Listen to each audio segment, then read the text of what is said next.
ការឡើងនៃភាពតានតឹងយោធានៅតំបន់អាស៊ីបូព៌ាកំពុងតែក្លាយជាប្រធានបទធំក្នុងព័ត៌មានពិភពលោកបន្ទាប់ពីមេដឹកនាំរបស់កូរ៉េខាងជើងលោកគីមចុងអ៊ុនបានជាប់ពិនិត្យនាវាពិឃាតសង្គ្រាមថ្មីមួយនិងប្រកាសថាប្រទេសរបស់ខ្លួននឹងពង្រឹងហើយពង្រីកបន្ថែមនូវសមត្ថភាពយោធានាវាចរដែលអាចផ្ទុកអាវុធនុយក្លេអ៊ែរបាន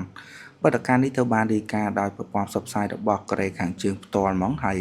ដែលបានបង្ហាញថាការអភិវឌ្ឍយោធានាវាចរថ្មីមួយនេះគឺជាផ្នែកមួយនៃយុទ្ធសាស្ត្រធំក្នុងការពង្រឹងនូវសមត្ថភាពការពារជាតិនិងបង្កើននូវអំណាចយោធារបស់ប្រទេសនៅក្នុងតំបន់អាស៊ីប៉ាស៊ីហ្វិក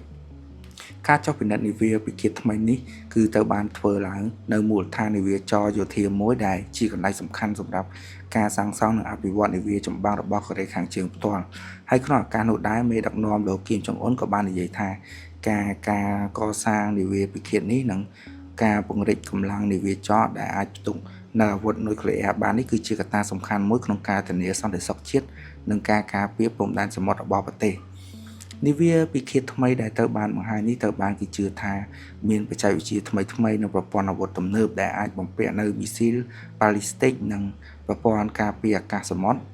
អ្នកវិភាគយោធាជាច្រើនក៏បានបញ្ជាក់ថាការអភិវឌ្ឍនាវាពិឃាតបែបនេះអាចជាជំហានមួយក្នុងការបង្កើតនូវកម្លាំងនាវាចរដែលអាច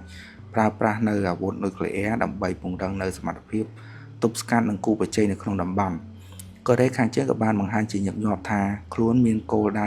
អភិវឌ្ឍយោធានាវាចរនិងប្រព័ន្ធមីស៊ីលសមុទ្រដើម្បីបង្កើននូវសមត្ថភាពវាយប្រហារពីសមុទ្រទៅលើ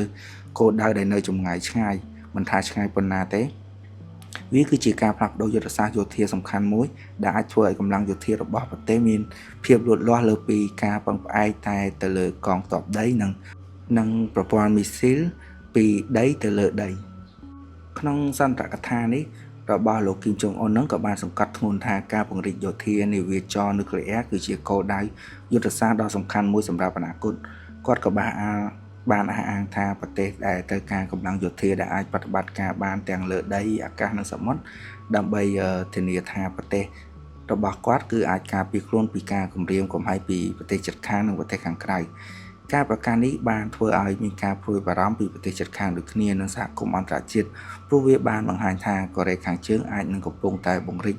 នៅកម្មវិធីនុយក្លេអ៊ែររបស់ខ្លួនទៅកាន់វិស័យយោធានាវាចរសម្រាប់ប្រទេសជាច្រើននៅក្នុងតំបន់ដូចជា South Korea ដែលហៅថាកូរ៉េខាងត្បូងនិងជប៉ុនហ្នឹងក៏បានតាមដាននៅស្ថានភាពនេះយ៉ាងជិតស្និទ្ធដោយពួកគេព្រួយបារម្ភថាការកើនឡើងនៃសមត្ថភាពយោធានាវាចររបស់កូរ៉េខាងជើងនេះគឺអាចបង្កឲ្យមានការប្រកួតប្រជែងយោធាកាន់តែខ្លាំងនៅក្នុងតំបន់អ្នកជំនាញផ្នែកសន្តិសុខអន្តរជាតិវិញក៏បានបញ្យល់ថា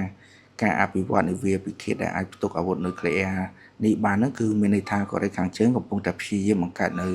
សមត្ថភាពវាយប្រហារមួយដែលមានភាពបត់បែនបានខ្ពស់ប្រសិនបើប្រទេសដែលមានកម្លាំងយោធានាវាចរដែលអាចបំពាក់មីស៊ីលនុយក្លេអ៊ែរនោះគឺវាអាចនឹងធ្វើឲ្យមានការទប់ស្កាត់យោធារបស់ប្រទេសដែលមានប្រសិទ្ធភាពខ្ពស់ជាងមុនព្រោះអាវុធមួយនេះគឺវាអាចត្រូវបានដាក់នៅទីតាំងសមុទ្រដែលអាចនឹងពិបាករកឃើញហើយបច្ចេកវិទ្យាបែបនេះហ្នឹងក៏ត្រូវបានគេប្រើប្រាស់ដោយប្រទេសមហាអំណាចយោធាជាច្រើននៅលើពិភពលោកដូចជា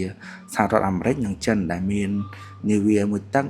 នុយក្លេអ៊ែរនិងនាវាចម្បាំងដែលអាចបំពាក់នៅមីស៊ីលប៉ាឡីស្ទិកបានការចូលរួមក្នុងការអភិវឌ្ឍបច្ចេកវិទ្យាមួយនេះ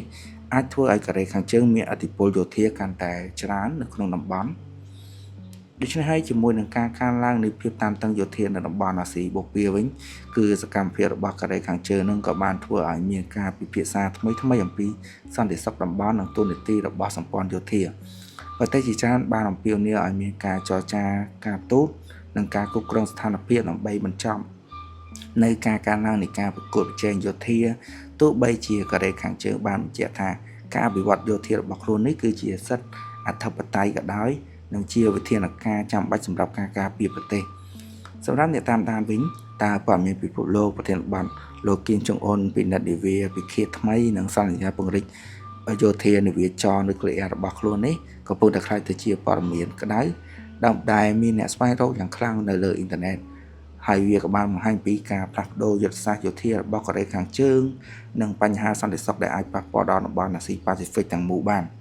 អ្នកវិភាគជាច្រើនក៏បានជឿថាការអភិវឌ្ឍយោធានាវាចរនេះអាចជាជំហានថ្មីមួយក្នុងការបង្កើននូវអំណាចយោធារបស់កូរ៉េខាងជើងក៏ដូចជាការបង្កើតនូវសមត្ថភាពទប់ស្កាត់នៅក្នុងដែនសមុទ្រ នៅពេលដែលពិភពលោកកំពុងតែតាមដានស្ថានភាពនេះសំណួរធំមួយដែលតែងតែមានហើយក៏បានលើកឡើងថា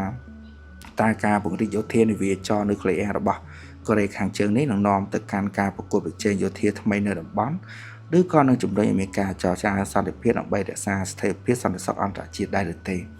ដូច្នេះហើយនេះគឺជាព័ត៌មានសំខាន់ដែលខ្ញុំបានដកស្រង់ចេញពីប្រភពរបស់កូរ៉េខាងជើងផ្ទាល់ដូច្នេះខ្ញុំក៏សូមអរគុណដល់អ្នកទាំងអស់គ្នាដែលបានស្ដាប់នៅព័ត៌មាននេះពីដើមដល់ចប់កុំភ្លេចជួយចុច like និង subscribe ដើម្បីទទួលបាននូវព័ត៌មានថ្មីៗដែលមានប្រភពច្បាស់លាស់ដែលខ្ញុំនឹងសង្ខេបវាដើម្បីអ្នកទាំងអស់គ្នាងាយស្រួលស្ដាប់និងទទួលបានឆាប់រហ័ស